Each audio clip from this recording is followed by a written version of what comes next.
Teacher utari gica official Fishapo bakwisonga iteka ryose Bwangaramanga inkaka ya Bigina umusindi kwisonga nanga inkoto nanga ibinyogote. Continuons à philosophie. Philosophie sur la mort. Nous continuons notre sujet. Une angoisse pathologique, le risque elle est paralysante. Une angoisse justement de la mort. Une angoisse inévitable et inhérente à la mortalité de l'être humain qui devient toutefois problématique. Le risque là est en effet paralysant. Estime Lisiane Panigini, busco-praticienne narrative. Le risque cette père coupe la personne de son élan vital. Le risque envahit ses pensées au point de l'empêcher de vaquer à ses occupations quotidiennes ou bien de travailler normalement, qu'elle lui fait avoir des relations difficiles avec ses clés ou qu'elle lui fait transmettre son angoisse à son environnement proche. Dans ce cas-là, la peur de mourir pourrait être associée à la perte de vivre. Suggère Lisiane Panigini cité à haut. Partant du principe qu'on ne peut pas prendre la vie sans prendre la mort, puisqu'elle en a fait partie, avoir peur de la mort est donc associé à la peur de la vie. Quand la culpabilité est à l'origine de l'angoisse de mort. Quand la culpabilité est à l'origine de l'angoisse de la mort. Autre explication souvent évoquée en psychanalyse, des vœux inconscients de mort que l'on a pu faire lorsque l'on était enfant à l'encontre d'êtres proches et qui génèrent par la suite une culpabilité tenace. Le risque se transforme en angoisse morbide, comme s'il était évident de devoir être puni. Exemple des notaires. J'ai longtemps pensé que ma père était liée au décès de mon grand-père que j'adorais. Survenu le risque que j'avais 6 ans. La comte Adrien.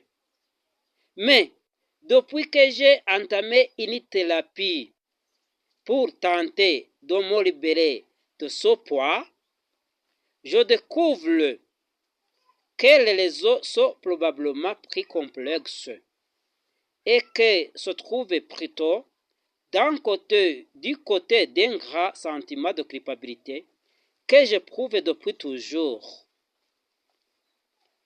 Le risque j'étais enfant, mon père a dit s'absenter durant 2 mois pour son travail et j'en ai souffert. J'ai nourri à son égard et le sentiment que j'ai du mal à me pardonner. J'ai personnellement très mal vécu la naissance de ma petite sœur. Arrivé, lorsque j'avais 2 ans et demi, j'ai rêvé qu'elle disparaisse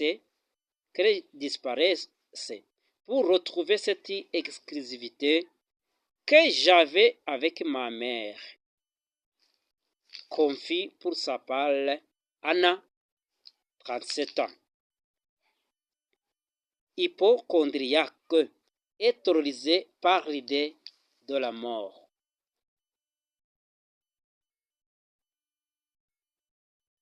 Ma pensée que bon nombre de mes problèmes trouvent les sources dans cette période de ma vie que je ne me suis jamais pardonné.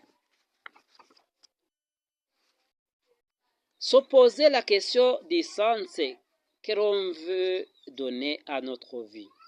Se poser la question du sens que l'on veut donner à notre vie. D'une manière générale, chercher la cause et tenter de comprendre ce qui provoque cette anxiété, persister et l'assure, mais ne fait pas pour autant disparaître le symptôme. Prévient encore Lisiane Penegini. En tant que thérapeute, je propose plutôt de se poser les questions suivantes. Quel est le sens de ma vie? Quelle est ma place dans la vie? Quelles sont mes différentes identités? Quelles valeurs me portent? Qu'est-ce qui est important pour moi? Qu'est-ce que je transmets?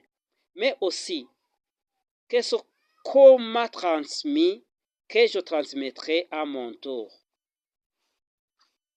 L'objectif de cette réflexion menée lors des séances étant la prise de conscience de ce à quoi on sert dans la vie, d'un peu de vie existentielle, voire accepter l'idée que notre immortalité réside dans cette transmission, dans ce lien que l'on crée avec nos proches et notre entourage. Être en accord avec soi-même et les autres pour appréhender sereinement la mort. Être en accord avec soi-même et les autres pour appréhender sereinement la mort. Un travail qui peut aider à accepter la perspective de sa propre mort a pu constater Lisiane Penegini citée lors de l'accompagnement des malades en fin de vie. C'est souvent la sensation d'inachevé ou l'impression de trahir ses proches à l'état qui empêche de mourir en paix. Le risque tout est remis à rien, le risque tout est réunifié, que tout a été dit, alors la boucle peut se boucler.